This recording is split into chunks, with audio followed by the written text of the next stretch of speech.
Hello everyone. Hope everyone is doing great. आज से जो है हम लोग एक नया टॉपिक स्टार्ट कर रहे हैं। आर ओवर के बुक के अंदर जो चैप्टर 19 है कंस्ट्रक्शन प्रोजेक्ट मैनेजमेंट से रिलेटेड है, पर्ट एंड सीपीएम। तो इस चैप्टर के अंदर जो एमसीक्यूज हैं वो आज हम स्टार्ट कर लेंगे। इस चैप्टर का आज फर्स्ट वीडियो होगा, तो एक लिहाज से मेरा सबसे फेवरेट टॉपिक या सब्जेक्ट भी है। काफ़ी इंटरेस्टिंग सब्जेक्ट है, तो एग्जाम के हवाले से ये इम्पोर्टेंट भी है और इसका कोर्स भी शॉर्ट होता है और इससे क्वेश्चंस भी ज़्यादा आ रहे होते हैं। तो लेट्स स्टार्ट। सबसे पहला क्वेश्चन जो है आपका, works costing less than 20,000 rupees are treated as. अब ये इंडियन ऑथर ने लिखा हुआ है, तो ये जो रुपीज लिखा हुआ है ये इंडियन रुपीज को कंसिडर किया हुआ है, पाकिस्तानी रुपीज को नहीं। तो working cost less than 20,000 are treated as. अगर आपकी किसी प्रोजेक्ट की प्राइस कॉस्टिंग 20,000 से कम हो तो उसको हम क्या कंसिडर करते हैं? उसको आइदर प्रोजेक्ट कंसिडर करते हैं, मेजर प्रोजेक्ट या माइनर प्रोजेक्ट या फिर ऑल ऑफ द अबव। तो इसके अंदर पहले मैं बता दूं कि ये प्राइस की लिमिटेशंस क्या क्या होती हैं, प्रोजेक्ट की कितनी होती है, मेजर प्रोजेक्ट की कितनी होती है और माइनर प्रोजेक्ट की आपकी कितनी होती है। तो let me find it out. यहाँ पे मैंने कहीं इसको लिखा हुआ था।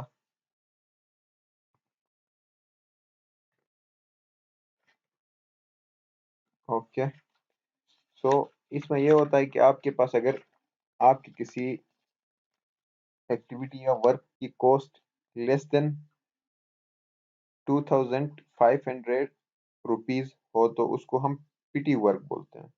ठीक हो गया। अगर लेस देन 20,000 हो तो उसको हम माइनर वर्क बोलते हैं।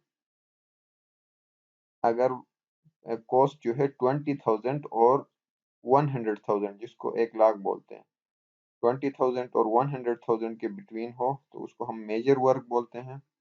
अगर greater than 100,000, greater than 1 lakh हो तो उसको हम प्रोजेक्ट बोलते हैं। ठीक हो गया। तो ये जो है आप लोग किसी पेपर पे या किसी स्टिकी नोट पे नोट कर लें।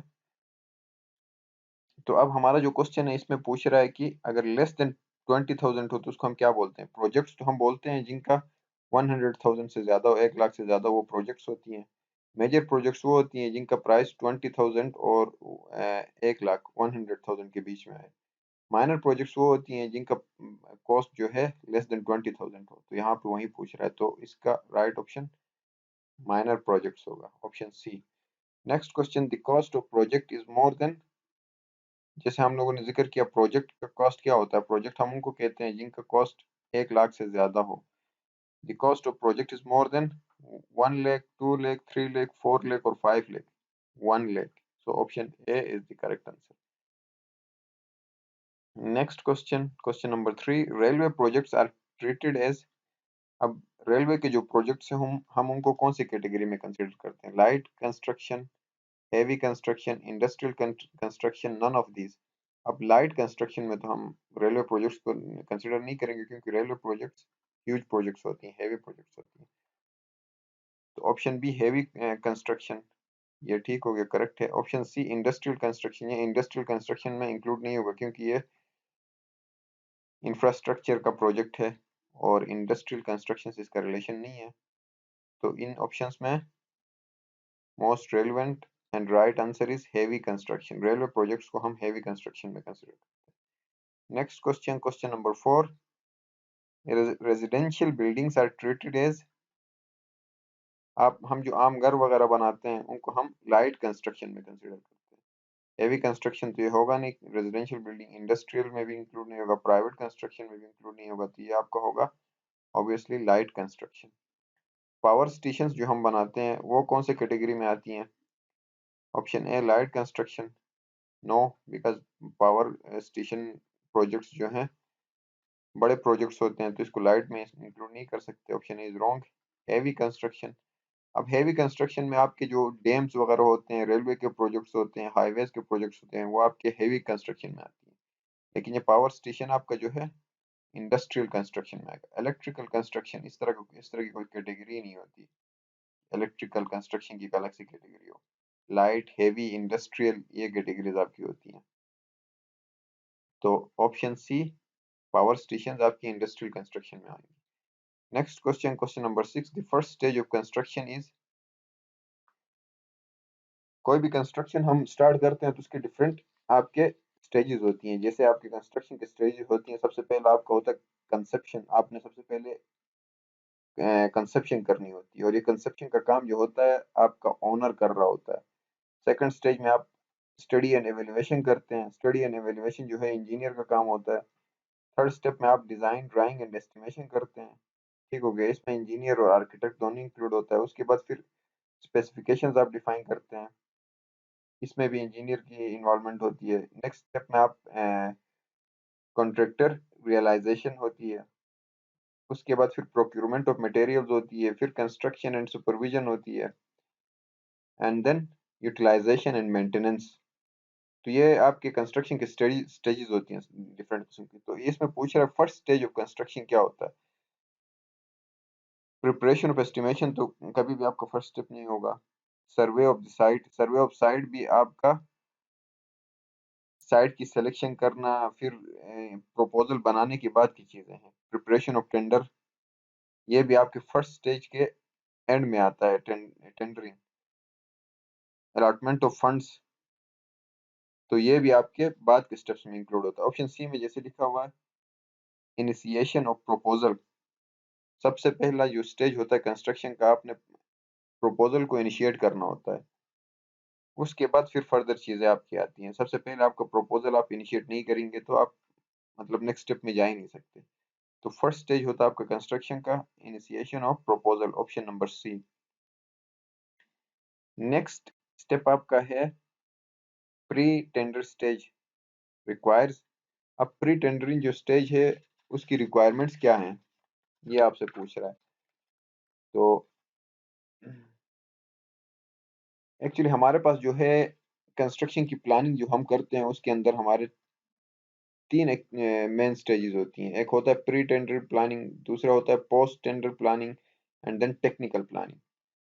तो इसमें से ये पूछ रहा है प्री टेंडरिंग स्टेज है उसकी रिक्वायरमेंट क्या होती है। Acquisition of land, right, selection of site. अब टेंडर जो करते हैं, टेंडरिंग करने से पहले का पूछ रहा है, टेंडर का जो स्टेज आता है उससे पहले हमें क्या चीजें करनी पड़ती हैं। उससे पहले आपको लैंड की एक्विजिशन करनी पड़ेगी, साइट की सिलेक्शन करनी पड़ेगी, finalisation of alignment of work, work के अलाइनमेंट को हमको फाइनलाइज करना पड़ेगा, और design and preparation of estimate, project की आपकी कॉस्ट एस्टिमेशन करनी पड़ेगी, और डिजाइंस को भी फाइनलाइज करना पड़ेगा। तो ये सारी चीजें हमें टेंडर के स्टेज से पहले करनी पड़ती है, pre tendering stage. All of the above options are right. Next question, question number 8, the final selection of construction site is done by. अब जो किसी भी प्रोजेक्ट के लिए आप जहाँ पे भी आपने करना है उसकी साइट की जो सिलेक्शन होती है, फाइनल सिलेक्शन, वो उसके अंदर डिफरेंट किस्म की डिपार्टमेंट्स या अथॉरिटीज इन्वॉल्व होती हैं। जैसे आपके लोकल अथॉरिटीज हैं वो भी इन्वॉल्व होती हैं, आपकी इंजीनियरिंग डिपार्टमेंट भी इन्वॉल्व होती हैं, उसके अलावा रिप्रेजेंटेटिव्स ऑफ एडमिनिस्ट्रेशन भी आपकी इन्वॉल्व होती हैं। इन सब की इन्वॉल्वमेंट के बाद फिर एक फाइनल डिसीजन लिया जाता है और साइट को सेलेक्ट किया जाता है। तो ऑप्शन है हमारे पास departmental representative, right, departmental representative आपका होगा, इसकी राय शामिल होगी फाइनल सिलेक्शन में कंस्ट्रक्शन साइट की। उसके बाद local authorities, option B, this is also right. Engineering authority का रिप्रेजेंटेटिव भी इन्वॉल्व होगा फाइनल सिलेक्शन में साइट की, and then representative of administration. तो ये चार के चार डिपार्टमेंट्स या रिप्रेजेंटेटिव्स डिफरेंट डिपार्टमेंट्स के या अथॉरिटीज के इन्वॉल्व होंगे final selection of construction site. तो all of the above options are right. Next question, question number 9, construction team means. अब कंस्ट्रक्शन का जो आपका टीम होता है उसके अंदर डिफरेंट मेंबर्स या डिफरेंट इंडिविजुअल्स इन्वॉल्व होती हैं। तो कंस्ट्रक्शन टीम के अंदर आपके इंजीनियर भी आते हैं, आपके आर्किटेक्ट आते हैं, आपका ओनर आता है, आपका कंस्ट्रक्टर आता है। ठीक हो गया। तो इस हिसाब से आपके सारे ऑप्शंस राइट हैं। सबसे पहला आपका जो कंस्ट्रक्शन का जो प्रोजेक्ट होगा उसका मेन जो आपका होगा बंदा जिसका काम होगा उसको हम ओनर कहेंगे। उसके बाद इंजीनियर और आर्किटेक्ट की इन्वॉल्वमेंट होगी डिजाइनिंग एस्टिमेशन वगैरह स्पेसिफिकेशंस के लिए। उसके बाद प्रोजेक्ट के टेंडर होने के बाद कंस्ट्रक्टर उस पर काम करेगा। तो ये सारे इंडिविजुअल्स इन्वॉल्व हैं कंस्ट्रक्शन टीम के अंदर। तो all of the above, option E is the right option. Next question, question number 10, for the execution of a project a contractor is. अब टेंडर होने के बाद प्रोजेक्ट जब किसी को मिल जाता है तो उसकी एग्जीक्यूशन स्टार्ट होती है। तो उसकी एग्जीक्यूशन के लिए किसी कॉन्ट्रैक्टर को काम दिया जाता है। अब वो कॉन्ट्रैक्टर कोई एक बंदा भी हो सकता है, या फिर वो कोई फर्म या कंपनी हो सकती है, या फिर कोई एजेंसी हो सकती है। ठीक हो गया। तो इसमें से कोई भी हो सकता है। तो all of the above. Question number 11, modular coordination of construction means proper. अब मॉड्यूलर कोऑर्डिनेशन किसको कहते हैं? कंस्ट्रक्शन, किसी भी कंस्ट्रक्शन को हम मॉड्यूलर कोऑर्डिनेशन तब कहेंगे जब उसके अंदर प्रॉपर आपकी प्लानिंग होगी, डिजाइनिंग एग्जीक्यूशन सारी चीजें प्रॉपरली होंगी, तो हम उसको मॉड्यूलर कोऑर्डिनेशन ऑफ कंस्ट्रक्शन कहते हैं। नाम सही इसका जाहिर है, मॉड्यूलर कोऑर्डिनेशन। तो इसके अंदर आपकी प्रॉपर प्लानिंग भी होगी, प्रॉपर डिजाइनिंग होगी, प्रॉपर फिर डिजाइनिंग के बाद एग्जीक्यूशन होगी। All of the above options are right. Next आपका क्वेश्चन है question number 12, a golden rule for procurement of construction stones suggests. एक गोल्डन रूल है कि मतलब जो कंस्ट्रक्शन स्टोन्स है उनकी प्रोक्यूरमेंट के लिए एक गोल्डन रूल बनाया गया है कि मतलब आपका जो है स्टोन्स जो है साइड पे कितनी हो, कितने परसेंट साइड पे हो और कितना परसेंट आपका प्रोक्यूर्ड किया जाएगा, प्रोक्यूरमेंट होगी। तो इसके लिए 100% at site, this is wrong. Option B is,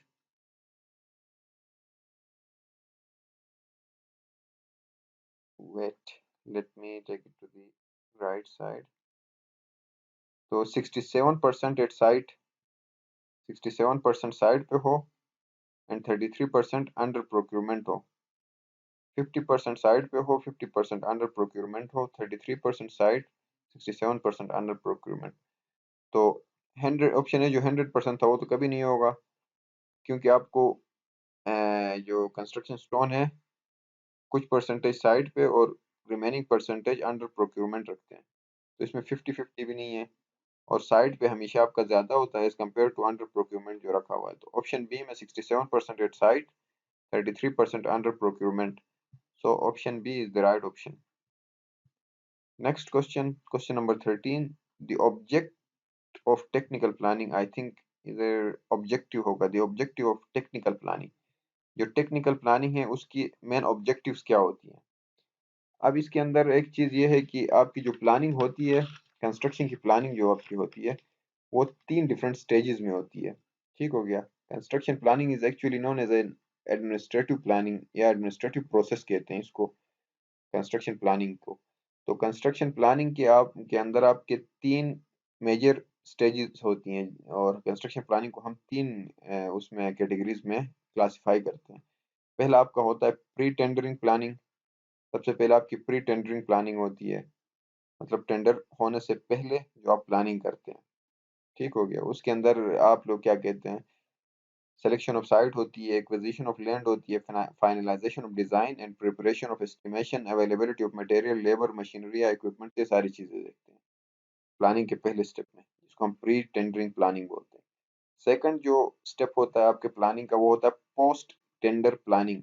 post tender planning के अंदर हम लोग वर्क की काम जो है उसकी असेसमेंट करते हैं, असेसमेंट ऑफ वर्क होता है।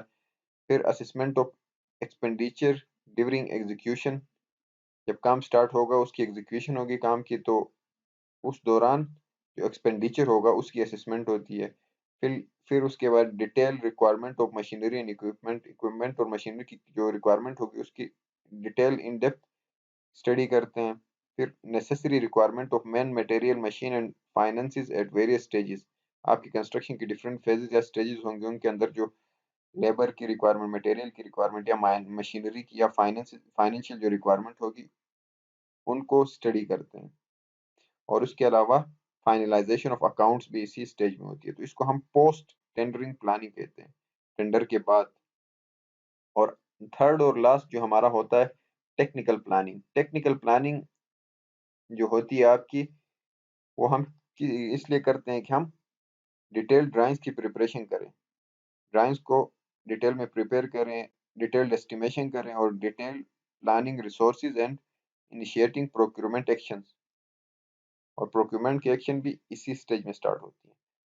तो थर्ड जो आपका है टेक्निकल प्लानिंग, इसी से रेलेवेंट क्वेश्चन है। तो इधर पूछ रहा है क्वेश्चन नंबर 13 में ऑब्जेक्टिव क्या होता है टेक्निकल प्लानिंग के। जैसे मैंने कहा, टेक्निकल प्लानिंग में आप प्रिपरेशन ऑफ स्पेसिफिकेशन करते हैं, स्पेसिफिकेशंस प्रिपेयर करते हैं और डिटेल्ड एस्टिमेट प्रिपेयर करते हैं, और उसके अलावा आप प्रोक्यूरमेंट के जो डिफरेंट एक्शंस हैं उनको इनिशिएट करवाते हैं, and then taking remedial actions for likely bottleneck in the execution. So ये सारे A B C D 4 options जो हैं ये टेक्निकल प्लानिंग की ऑब्जेक्टिव्स होती हैं। तो option E will be the right answer. इसके लिए जिस तरह मैंने इसका डिटेल क्वेश्चन से पहले बताया कि आपको कंस्ट्रक्शन प्लानिंग के जो 3 फेजेस हैं उनका पता होना चाहिए, और हर फेज की जो ऑब्जेक्टिव्स हैं उनका पता होगा, तो आपको राइट ऑप्शन चूज करने में इजी रहेगा। Next question, question number 14, while filling the tender for any work, किसी भी काम के लिए आप जब टेंडर फिल कर रहे होते हैं, तो द कंट्रैक्टर कंसिडर्स, कोई भी कंट्रैक्टर है वो जब भी कोई टेंडर फॉर्म फिल कर रहा होता है किसी भी प्रोजेक्ट के लिए, किसी भी काम के लिए, तो किन चीज़ों को कंसिडर करता है। सबसे पहले पहला कह रहा है साइट सर्वे। जाहिर सी बात है, फॉर एग्जांपल एक हिली एरिया में कोई रोड है, अब मैं उस प्रोजेक्ट में एज अ कॉन्ट्रैक्टर अगर मैं शामिल होना चाह रहा हूँ, टेंडर फॉर्म फिल करने से पहले मैं साइट सर्वे लाजमी करूंगा। वो साइट सर्वे इसीलिए की जाती है कि वहाँ पे देखा जाए कि मटेरियल की अवेलेबिलिटी कैसी है, साइट तक एक्सेस इजीली है या नहीं है, वहाँ पे मटेरियल की अवेलेबिलिटी, लेबर की अवेलेबिलिटी, ये सारी चीज़ें देखनी पड़ती हैं, तो इसलिए आपको साइट सर्वे करना पड़ेगा। राइट है ऑप्शन, कॉन्ट्रैक्टर ये चीज़ देखता है। Second, availability of construction material, ये भी लाजमी देखता है। जाहिर सी बात है, जिस साइट पे आपका प्रोजेक्ट होना है, जिसके लिए आप टेंडर फिलिंग कर रहे हैं, उस साइट पे कंस्ट्रक्शन मटेरियल की अवेलेबिलिटी कितना इजी है या कितना मुश्किल है। अवेलेबिलिटी ऑफ लेबर, अब उस प्रोजेक्ट साइट पे या उस कंस्ट्रक्शन साइट पे लेबर की अवेलेबिलिटी है या नहीं है, वहाँ पे स्किल्ड लेबर हैं या नहीं है, ये सारी चीज़ें देखनी पड़ती हैं। और उसके अलावा इन सबको देखने के बाद आप टेंडर फिल करने से पहले टेंडर की स्पेसिफिकेशंस लाजमी स्टडी करेंगे। ठीक हो गया। तो कंट्रैक्टर हमेशा इन सारे चीज़ों को कंसिडर करता है किसी भी टेंडर को फिल करने से पहले। So all of the above options are right, we will choose option E as the correct answer. Next question, question number 15, time and progress charts of a construction is also known as, अब आपकी project की जो क्या कहते हैं planning होती है या प्रोग्रेस शो करने के लिए हम डिफरेंट किस्म के चार्ट्स या मेथड्स यूज करते हैं। राइट, गैंट चार्ट है, बार चार्ट है, मॉडिफाइड माइलस्टोन चार्ट है, क्रिटिकल पाथ मेथड चार्ट है। इसके अलावा फिर नेक्स्ट फर्दर जब एडवांसमेंट होती है तो पर्ट आता है इसके अंदर। तो bar chart and Gantt chart are same thing, एक ही चीज के दो नाम है ये, बार चार्ट्स और गैंट चार्ट्स। इसमें हम क्या कहते हैं हॉरिजेंटल लाइन से टू डायमेंशनल ग्राफ के अंदर शो करते हैं। इसमें लेंथ ऑफ बार जो होता है वो आपके टाइम शो कर रहा होता है, जो आपकी जॉब या एक्टिविटी है उसके टाइम को शो कर रहा होता है कि मतलब कितने टाइम में ये आपका एक्टिविटी कंप्लीट हो रहा है।